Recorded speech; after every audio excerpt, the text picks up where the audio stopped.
আসসালামু আলাইকুম শিক্ষার্থী বন্ধুরা, টেকনিক ইজি এডুকেশনে তোমাদের সবাইকে স্বাগত জানাচ্ছি। আমি মোহাম্মদ উজ্জ্বল। আজকের এই ক্লাসে আমরা সমাধান করব আমাদের ইজি অ্যাকাউন্টিং বইয়ের রোড টু মিশন 100 সাজেশনের যে সেকশনটি রয়েছে, সেই রোড টু মিশন 100 সাজেশনের তৃতীয় অধ্যায়ের সর্বশেষ যেই প্রশ্নটি রয়েছে বা 8 নম্বর যে প্রশ্নটি রয়েছে, আমরা সেই প্রশ্নটি আজকে সমাধান করব। দেখো আমাদের এই প্রশ্নে কি বলেছে চন্দ্রকুমার রায় একজন ক্ষুদ্র ব্যবসায়ী দুতরফা দাখিলা পদ্ধতি সম্পর্কে বা দুতরফা দাখিলা সম্পর্কে বেশি জ্ঞান না থাকায় তিনি তার ব্যবসায়ের বিস্তারিত হিসাব সংরক্ষণ করে না। 2015 সালের 1 জানুয়ারি তার মূলধনের পরিমাণ ছিল, খেয়াল করো, মূলধনের পরিমাণ ছিল 80,000 টাকা। উক্ত বছরে তিনি অতিরিক্ত মূলধন আনয়ন করেন 20,000 টাকা। নিম্নোক্ত তহবিল তার হিসাবের বই থেকে সংরক্ষণ করা হয়। এটাও একটা একতরফা দাখিলা পদ্ধতির অঙ্ক, কিন্তু এটা একটু ডিফারেন্টভাবে আসছে, একটু ঘুরে আসছে। তো আমরা তো মাঝখানে 2-3টা অঙ্ক একদম ক্রিম টাইপের 2টা অঙ্ক করেছিলাম এর আগের প্রশ্নগুলা। এইটা একটু জটিল এবং এই টাইপের প্রশ্ন কিন্তু তোমার পরীক্ষায় আসার একটা সম্ভাবনা আছে। দেখো ভাইয়া, এই সেকশনটা হচ্ছে আমাদের 2015, অর্থাৎ এই সেকশন পুরোটাই হচ্ছে কি আমার জন্য প্রারম্ভিক। ভাইয়া এই সেকশনটা পুরোটাই আমার জন্য কি প্রারম্ভিক, তাই না? যেহেতু 1-1 বলেছে তাহলে এই সেকশন পুরোটাই হচ্ছে কি আমার জন্য প্রারম্ভিক। আর এই যে 31/12/2015 এই সেকশনটা পুরোটাই আমাদের জন্য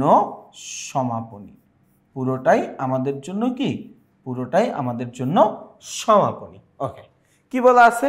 হাতে নগদ 25,000 35,000, তারপর হচ্ছে মজুদ পণ্য 20,000 20,000, তারপর হচ্ছে দেনাদার 18,000 40,000, পাওনাদার 13,000 10,000, আসবাবপত্র 40,000 40,000, ব্যাংক ঋণ 10,000 আর কত 5,000। আচ্ছা, এরপরে দেখো আমাদের প্রশ্নে কি বলেছে প্রারম্ভিক সম্পদের পরিমাণ নির্ণয় করো। ভাইয়া আমরা এখানে শুধুমাত্র প্রারম্ভিক মূলধনের পরিমাণ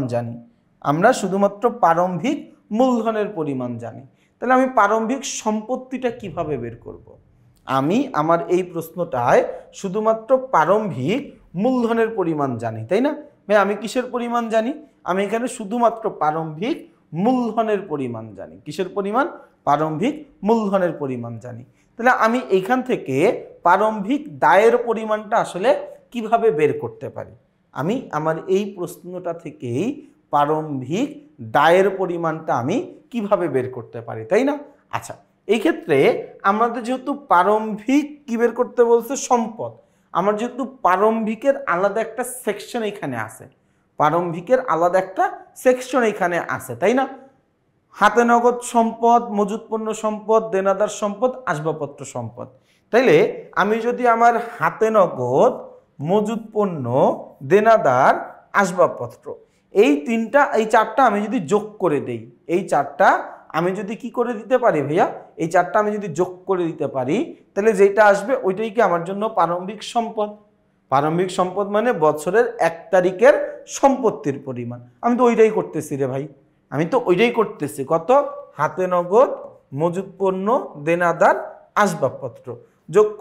যোগ করো ভাইয়া, সবগুলো মিলে যদি আমি যোগ করে দেই তাহলে আমার আসে কত? সবগুলো মিলে যোগ করলে আমার আসে কত? 1,03,000 টাকা। ভাইয়া তাইলে আমার সুকুমার চন্দ্র রায়ের প্রারম্ভিক সম্পত্তির পরিমাণ কত দাঁড়ায়? 1,03,000 টাকা। ভাইয়া কত দাঁড়ায় ভাইয়া? এই কত দাঁড়ায়? 1,03,000 টাকা। কত দাঁড়াচ্ছে ভাইয়া? 1,03,000 টাকা, তাই না? এই কত দাঁড়াইছে? 1,03,000 টাকা। ওকে, এই পর্যন্ত আমার মনে হয় না কারো বুঝতে অসুবিধা থাকার কথা। এরপরে আমরা আসি, সুকুমার চন্দ্র রায়ের সমাপনী মূলধনের পরিমাণ নির্ণয় করো। ভাইয়া সমাপনী মূলধন বের করার একটা সূত্র আমরা জানি, সেটা হচ্ছে সমাপনী সম্পদ মাইনাস সমাপনী দায়, সমাপনী সম্পদ মাইনাস সমাপনী দায়। এই যে দেখো, এটা হচ্ছে আমাদের পুরোটা সমাপনীর সেকশন, তাই না? সমাপনী সেকশন। আমাদের এই প্রশ্নের দায় আছে শুধুমাত্র 2টা, আমাদের এই প্রশ্নে দায়ের পরিমাণ আছে শুধুমাত্র কয়টা ভাইয়া? আমাদের এই প্রশ্নে দায় আছে শুধুমাত্র দুইটা, একটা হচ্ছে পাওনাদার, একটা হচ্ছে পাওনাদার, আরেকটা কি ভাইয়া? একটা হচ্ছে পাওনাদার আরেকটা কি আছে ভাইয়া? পাওনাদার, আরেকটা আছে হচ্ছে আমার ব্যাংক ঋণ। একটা আছে পাওনাদার, আরেকটা আমার আছে হচ্ছে কি ভাইয়া? ব্যাংক ঋণ, তাই না? তাইলে এই পাওনাদার আর ব্যাংক ঋণ এগুলা যদি হচ্ছে আমি কি করতে পারি, এগুলো যদি হচ্ছে আমি যোগ করে দিতে পারি, তাইলেও কিন্তু আমার উত্তরটা বের হয়ে যায়, তাই না? আচ্ছা, তাহলে আমরা এখানে আসি, আমার যে সম্পত্তিগুলো আছে আমরা আগে সম্পত্তিগুলো লিখব। আমাদের যে সম্পত্তিগুলো আছে আমরা আগে ওই সম্পত্তিগুলো লিখে নিই। ওকে, আমার হাতে নগদ একটা সম্পদ, মজুত পণ্য সম্পদ, দেনাদার সম্পদ, আসবাবপত্র সম্পদ, আমরা এই সবগুলো সম্পত্তি লিখে এখানে যোগ করে দিলাম 1,35,000 টাকা। যোগ করে দিলাম কত? 1,35,000 টাকা। আমার দায়ের পরিমাণ ছিল দুইটা, পাওনাদার আর ব্যাংক ঋণ। তাহলে পাওনাদার আর ব্যাংক ঋণ লিখে এখানে আমি বিয়োগ করে দিই 15,000 টাকা। 1,35,000 টাকা থেকে 1,20,000 টাকা বাদ দাও, তাহলে সমাপনী মূলধনের পরিমাণ আসবে কত? 1,20,000 টাকা। কত টাকা? 1,20,000 টাকা, তাই না? আচ্ছা, এরপরে আমরা আসি। আচ্ছা, ক নাম্বার প্রশ্নটার আরেকটা মাধ্যম আমি একটু তোমাদেরকে বলে দিই, ওইটাও তোমাদের জন্য একটু ইজি হইতে পারে। যেহেতু আমরা এইরকম একটা সূত্র জানি যে প্রারম্ভিক মূলধন সমান সমান প্রারম্ভিক সম্পদ মাইনাস প্রারম্ভিক দায়, তাইলে আমি যদি তোমাদেরকে একটু সহজ ভাষায় বলতে চাই, সেটা হচ্ছে মূলধন সমান সমান সম্পদ বিয়োগ দায়। তাহলে আমরা লিখতে পারি এরকম, সম্পদ মাইনাস দায় সমান সমান মূলধন। পক্ষান্তর করে ফেলছি সবগুলা। তাহলে আবার আমি চাইলে এরকম লিখতে পারি, সম্পদ সমান সমান মূলধন যোগ দায়। তাহলে সম্পত্তি বের করার আরেকটা সূত্র আমার আছে, সেটা হচ্ছে মূলধন যোগ দায়। তাইলে আমার এই প্রশ্নে দেখো তো ভাই, মূলধনের পরিমাণ বলছে 80,000 টাকা। তাহলে আমি এখানে মূলধন লিখি 80,000 যোগ দায় আছে হচ্ছে দুইটা, একটা হচ্ছে পাওনাদার, এই দায় আছে হচ্ছে কয়টা ভাইয়া? দায় আছে হচ্ছে দুইটা, একটা হচ্ছে পাওনাদার, আরেকটা হচ্ছে আমার ব্যাংক ঋণ। একটা হচ্ছে পাওনাদার, আরেকটা হচ্ছে ব্যাংক ঋণ। দেখো, পাওনাদার বলা আছে 10,000, ব্যাংক ঋণ বলা আছে 13,000। তাইলে 13,000 যোগ 10,000।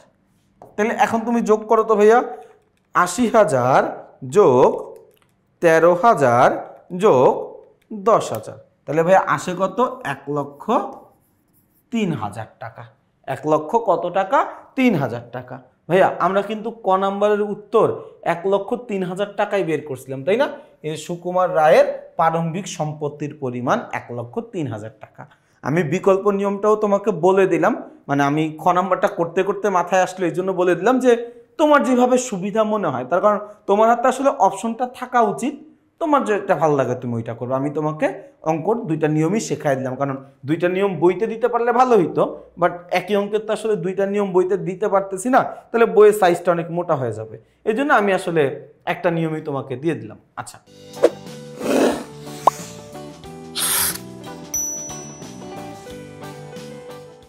এরপরে বলা আছে কি দেখো, বলা আছে সুকুমার চন্দ্র রায়ের ব্যবসায়ে মুনাফার পরিমাণ কত টাকা? মুনাফার পরিমাণ 35,000 টাকা হলে উত্তোলনের পরিমাণ নির্ণয় করো। মুনাফার পরিমাণ কত টাকা? মুনাফার পরিমাণ 35,000 টাকা যদি হয়, তাহলে উত্তোলনের পরিমাণ কত ওইটা বাইর করতে বলছে। এখন এই জিনিসটা যদি আমি তোমার ছকের মধ্যে দেখাই, তুমি বুঝবা না ভাই, ছকের মধ্যে এটা বোঝা সম্ভব না। আসো আমরা একটু নিজেরা এটা করব। হ্যাঁ, নিজেরা এটা করব। সবার প্রথম আমরা লাভ বা ক্ষতির একটা সূত্র জানি, তাই না? আমরা কি জানি ভাইয়া? আমরা একটা সূত্র জানি, লাভ সমান সমান সমাপনী মূলধন যোগ উত্তোলন। এটা থেকে বাদ দিয়ে দিব, বাদ প্রারম্ভিক মূলধন যোগ অতিরিক্ত মূলধন, তাই তো? এইটাই তো আমরা জানি, তাই না? এই সূত্রটাই তো আমরা জানি। আচ্ছা, এই সূত্রের যেই উপাদানগুলোর মান এই মুহূর্তে আমার জানা আছে ওইগুলো আমি একটু লিখব। আমার প্রশ্নে লাভ বলা আছে, তাই না? এই প্রশ্নে লাভ বলা আছে, লাভ বলা আছে কত বলে দিছে হচ্ছে মুনাফার পরিমাণ 35,000 টাকা ধরে। তাহলে আমি এই জায়গা থেকে শুরু করি। লাভ দেওয়া আছে আমার এখানে 35,000 সমান সমান সমাপনী মূলধন। সমাপনী মূলধন আমি খ নম্বর প্রশ্নে বের করছিলাম, সমাপনী মূলধন আমি খ নম্বর প্রশ্নে বের করছিলাম কত, 1,20,000 টাকা, 1,20,000 টাকা, তাই না? তাহলে 1,20,000 যোগ উত্তোলন, উত্তোলনের পরিমাণটা আমি আপাতত জানি না, উত্তোলন মাইনাস প্রারম্ভিক মূলধন। প্রারম্ভিক মূলধন তো ভাইয়া আমার প্রশ্নে বলেই দিছে যে তার মূলধনের পরিমাণ 1 জানুয়ারি তারিখে তার মূলধনের পরিমাণ ছিল 80,000 টাকা। জানুয়ারি মাসের 1 তারিখে তার মূলধনের পরিমাণ ছিল কত, 80,000 টাকা। তাহলে এই যে প্রারম্ভিক মূলধনের পরিমাণ 1 2 3 4 80,000 যোগ অতিরিক্ত মূলধন কত টাকা দেওয়া আছে, তিনি উক্ত বছরে আরো 20,000 টাকা ব্যবসায়ে বিনিয়োগ করে। তাহলে অতিরিক্ত মূলধন দেওয়া আছে এখানে 20,000 টাকা। ওকে, এই পর্যন্ত তো আমরা আমাদের বুঝে আসছে নাকি? এই পর্যন্ত তো আমরা বুঝলাম। ভাইয়া এটা একটু বীজগণিতের মতো হয়ে যাচ্ছে, হ্যাঁ, মানে এখানে কিছু বীজগণিতের নিয়ম আমরা অ্যাপ্লাই করব। 35,000 1,20,000 যোগ উত্তোলন মাইনাস এই দুটা যোগ করলে আমার আসবে কত, 1 2 3 4 5 80,000 আর 20,000 যোগ করলে কত, 1 লক্ষ। যোগ করলে কত আসে ভাইয়া, যোগ করলে আমার আসে হচ্ছে 1 লক্ষ টাকা। তাইলে এই জায়গায় তুমি একটু খেয়াল করে দেখো, এই 35,000 ছিল, 35,000 থাকুক, সমান সমানের ওই পাশে আমার আছে কত ভাইয়া, সমান সমানের ওই পাশে আমার আছে কত, সমান সমানের এই পাশে আছে হচ্ছে আমার 1 লাখ টাকা। কি আকারে আছে, মাইনাস আকারে। সমান সমানের বাম পাশে যদি নিয়ে আসি তাহলে প্লাস হয়ে যাচ্ছে কত, 1 লক্ষ টাকা প্লাস। সমান সমানের এই পাশে আছে আমার 1,20,000 টাকা। কি আকারে আছে, প্লাস আকারে আছে। সমান সমানের বাম পাশে নিয়ে আসলে এটা মাইনাস হয়ে যাচ্ছে 1,20,000। সমান সমান শুধুমাত্র এই পাশে বাকি থাকে উত্তোলন। আমি জানি না তোমরা কতটুকু এটা বুঝবা, মানে বীজগাণিতিক, আমি যেহেতু ম্যাথের টিচার না, হিসাব বিজ্ঞানের টিচার, তো একটু অঙ্কের খাতিরে একটু আমাদের আসলে অ্যালজেব্রার কিছু রুলস ব্যবহার করতে হইতেছে। অবশ্য অ্যালজেব্রা না, এটা তো একদম সাধারণ সরলের অঙ্কই, এটা আসলে বোঝাটা খুব বেশি একটা কঠিন হবে বলে আমার কাছে মনে হয় না। তাহলে 35,000 যোগ 1 লক্ষ মাইনাস 1,20,000 20,000 করলে আমার তাহলে এখানে আসতেছে কত ভাইয়া, আমার এখানে আসতেছে 15,000 সমান সমান উত্তোলন। তাইলে আমার এই প্রশ্নে আমি বলতে পারি, সুতরাং আমার উত্তোলন কত টাকা, 35,000 টাকা। আল্লাহ ভালো জানে হয়েছে নাকি। ওহো সরি, 15,000 টাকা। আমি কি লিখলাম, আমি নিজেই ভুলটা লিখলাম। দেখো 15,000 লিখে আমি এই জায়গায় 35,000 লিখছি, বুঝছো? অতিরিক্ত এক্সাইটমেন্ট থাকলে যা হয় আর কি। 15,000 টাকা কত টাকা ভাইয়া, 15,000 টাকা। হ্যাঁ, 15,000 টাকা। তাহলে আমরা উত্তরটা করতে পারছি। কত টাকা আসে ভাইয়া, আমাদের উত্তরটা আসে হচ্ছে এই যে দেখো 15,000 টাকা।